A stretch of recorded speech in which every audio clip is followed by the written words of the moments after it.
ബഹുമാനപ്പെട്ട ഉസ്താദുമാരെ, സ്നേഹനിധികളായ എൻ്റെ കൂട്ടുകാരെ, അസ്സലാമു അലൈക്കും വറഹ്മത്തുള്ളാഹി വബറകാതുഹു. നബിദിനത്തിന്റെ വർണ്ണാഭമായ വേദിയിൽ ഹ്രസ്വമായ ഒരു കഥ പറയാനാണ് ഞാൻ ആഗ്രഹിക്കുന്നത്. മാന്യസദസ്സിന് സ്നേഹാഭിവാദ്യങ്ങൾ. മുത്തുനബി ഇല്ലാത്ത ഈ മദീന മണ്ണിൽ ഇനി ഞാൻ എങ്ങനെ വസിക്കും? വഫാത്തിന്റെ വേദിയിൽ മദീന ഒന്നാകെ പെയ്തൊറിഞ്ഞ നേരം, പ്രകാശം പോയി മറിഞ്ഞ രാവിൽ, അന്ന് ആരും നിദ്ര തഴുകിയെത്തിയില്ല. അവരെങ്ങനെ ഉറങ്ങും? ശ്രവണസുന്ദരമായ ബാങ്കുകൾ കേട്ട് പുളകമണിഞ്ഞ് പവിത്രമായ മദീന മണ്ണ്, ആ മണ്ണും മെണ്ണും തേങ്ങിപ്പോയ നേരം ബിലാൽ റളിയല്ലാഹു തീരെ താങ്ങാനായില്ല. മനം നിറയെ കണ്ടും കരളുകുളിരെ കേട്ടും ആവോളം വഴങ്ങിയും പ്രവാചകരോട് പിരിച്ചപ്പെട്ട നാളുകൾക്ക് തിരിച്ചിലെടുക്കുകയാണല്ലോ.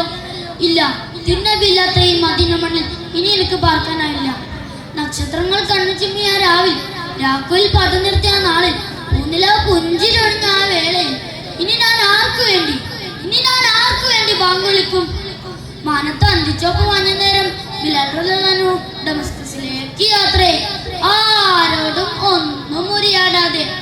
നീലബിഹാസിന് താഴെ ഹരിതഗീതത്തിൽ ഈന്തപ്പനകളുടെ ശീതളച്ചാലിറങ്ങുന്ന ഹബീബിന്റെ മണ്ണിലെത്താൻ ആദ്യ പെരുത്തൊരു രാവിൽ ഹബീബ് തങ്ങൾ വന്നു. ബിലാൽ റളിയല്ലാഹുവിന്റെ കനവിൽ, ഇതെന്തൊരു പിണക്കമാ ബിലാലെ? കനവിൽ ഹബീബ് വന്നപ്പോൾ പിന്നെ ബിലാൽ റളിയല്ലാഹു ഉറക്കങ്ങൾ അച്ചിട്ടില്ല. പിന്നെ എന്ത് സംഭവിച്ചെന്നോ കൂട്ടുകാരെ? പ്രണയത്തിന്റെ പൂഞ്ചോലയിൽ ഹബീബ് വന്നപ്പോൾ ബിലാൽ റളിയല്ലാഹുവിന്റെ സിരകൾ ത്രസിച്ചു. തീക്ഷണമായ പ്രണയ പാരവശ്യത്തിൽ ഹബീബ് വന്നപ്പോൾ ബിലാൽ റളിയല്ലാഹുവിന്റെ സന്തോഷം അലതല്ലി. തിരുറോലയുടെ ചരത്ത് മണൽത്തിട്ടയിൽ കിടന്നുരുണ്ട് കരയുകയായിരുന്നു ബിലാൽ റളിയല്ലാഹു. ആ രംഗം കണ്ട് സ്വാഭികൾ ബിലാൽ റളിയല്ലാഹുവിനെ സമാശ്വസിപ്പിച്ചു.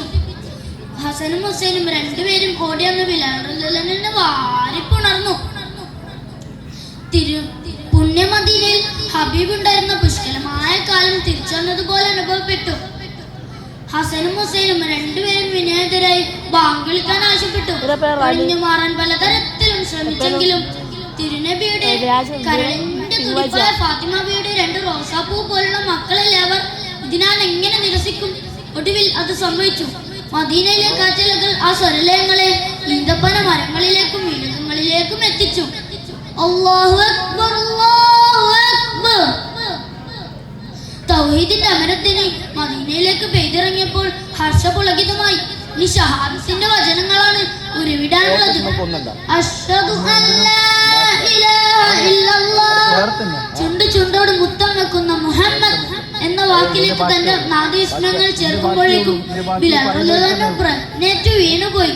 മസ്ജിദുൻ നബവിയുടെ മിഹ്റാബിൽ കരഞ്ഞു. അന്ന് മദീന മണ്ണും മിണ്ണും. തിരുനബിയുടെ വഫാത്തിന് ശേഷം അതിന് ഇത്രയേറെ കരഞ്ഞ മറ്റൊരു രംഗമുണ്ടാവില്ല.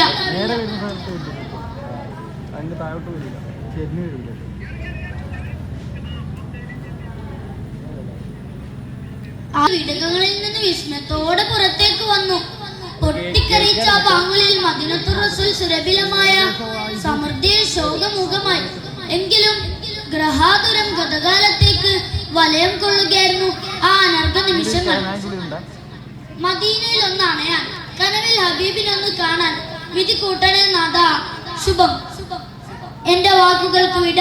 അസ്സലാമു അലൈക്കും.